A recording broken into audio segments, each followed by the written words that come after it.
ขณะนี้ดิฉันพามาชมบรรยากาศการแถลงข่าวงานสัปดาห์สะพานข้ามแม่น้ำแควและงานกาชาดประจำปี 2557 ซึ่งการจัดงานในครั้งนี้มีสื่อมวลชนทั้งวิทยุโทรทัศน์หนังสือพิมพ์มาร่วมแถลงข่าวเป็นจำนวนมากค่ะจังหวัดกาญจนบุรีกำหนดจัดงานสัปดาห์สะพานข้ามแม่น้ำแควและงานกาชาดประจำปี 2557 ระหว่างวันที่ 28 พฤศจิกายนถึงวันที่ 7 ธันวาคม 2557 รวม 10 วัน 10 คืนณบริเวณสะพานข้ามแม่น้ำแควตำบลท่ามะขามอำเภอเมืองจังหวัดกาญจนบุรีโดยมีวัตถุประสงค์เพื่อเทิดพระเกียรติพระบาทสมเด็จพระเจ้าอยู่หัวเพื่อส่งเสริมการท่องเที่ยวของจังหวัดกาญจนบุรีและเพื่อรำลึกถึงความสำคัญของเหตุการณ์ประวัติศาสตร์ช่วงสงครามมหาเอเชียบูรพาสงครามโลกครั้งที่ 2ในการสร้างทางรถไฟสายมรณะและสะพานข้ามแม่น้ำแคว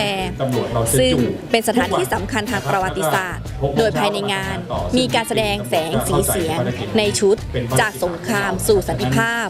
เป็นการนำเสนอประวัติความเป็นมาของการสร้างทางรถไฟสายมรณะและสะพานข้ามแม่น้ำแควบอกเล่าเรื่องราวในอดีตในช่วงเหตุการณ์สงครามโลกครั้งที่ 2ซึ่งสะพานข้ามแม่น้ำแควจึงเป็นเหมือนสัญลักษณ์แห่งสันติภาพและเป็นเครื่องเตือนใจให้ทุกคนตระหนักถึงภัยของสงครามที่จะไม่เกิดขึ้นอีกต่อไปโดยจัดรอบการแสดงทุกวันในวันที่ 28-29 พฤศจิกายนและวันที่ 4-5-6 ธันวาคม 2557 จะมีการแสดง 2 รอบคือรอบเวลา 19:30 นาทีและ 21:00 นส่วนวันที่ 30 พฤศจิกายน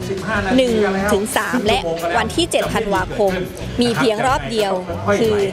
รอบเวลา 20:00 นบัตรเข้าชมการแสดงแสงสีเสียงราคา 300 บาทราคาเดียวทุกที่นั่งหาบัตรใช้ผ่านประตูหน้าได้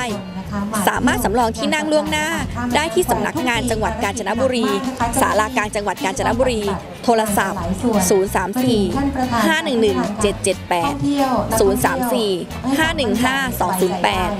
034-512-399 หรือหาซื้อได้ที่หน้างานทุกรอบการแสดงอีกทั้งยังมีการแสดงนิทรรศการสงครามสันติภาพที่แสดงถึงสงครามที่เห็นถึงความร้ายแรงความสูญเสียและยังแสดงให้เห็นถึงสันติภาพที่เกิดขึ้นภายในสงครามการรวมใจกันสร้างสันติภาพให้เกิดขึ้นอย่างยั่งยืนต่อไปมีกิจกรรมการสอนพับนกกระดาษซึ่งเป็นสัญลักษณ์ของสันติภาพพร้อมชมการแสดงศิลปวัฒนธรรมพื้นบ้านการแสดงจากศิลปินดังเช่นสุนารีราชสีมาจ๊ะอาสยาม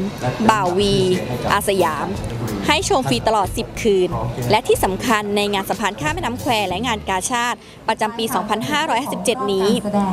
ทางจังหวัดกาญจนบุรีได้จัดหามวยไทยมาให้ชมฟรีในทุกๆคืนถึงคืนละ 10 คู่มีการถ่ายทอดสดผ่านดาวเทียมด้วยค่ะการจัดงานในครั้งนี้ทางจังหวัดกาญจนบุรีเจ้าภาพการจัดงานสัปดาห์สะพานข้ามแม่น้ำแคว